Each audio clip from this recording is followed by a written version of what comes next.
What's one myth about IT infrastructure that you guys run into that you're kind of sick of hearing? You don't need a UPS because you have a generator somewhere on your site. That's certainly not true. There's going to be some time between that generator kicking on and the power going out if you ever happen to have a power event. And you might be surprised how many people think, okay, I've got my generator here for my main data center. Maybe I have a UPS there too, but all this other stuff that's on the edge, there's a lot of things throughout the network that have power going to them. And if the power happens to go out to those, they cause a problem, even if it's just for a minute or two. Well, I tend to be the wireless guy, so I always get the one of, if you ever have a wireless problem, you just add more APs to it and that'll fix the issue. More microwaves, the better. That doesn't affect the wireless. Well, why do we need to invest in infrastructure if we're just buying new wireless? Let's put all our money into endpoints, and why do we have to put it into switches and servers and firewalls and stuff like that? It all adds together to build together to allow more faster throughput, efficiency, more reliability, uptime and everything, and to prevent outages.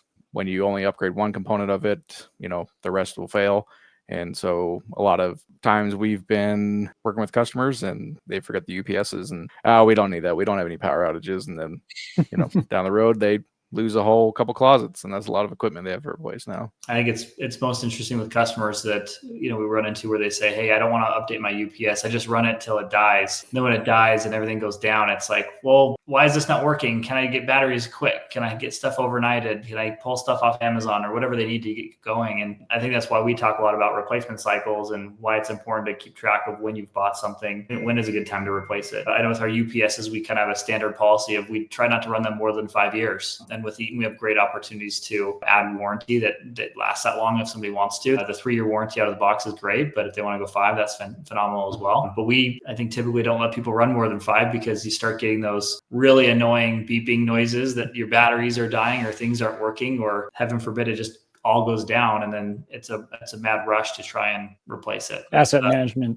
is definitely an important part of it. Behind Cove, you guys do a great job of helping your customers track that to make sure that they don't have that downtime that can cause real issues for them.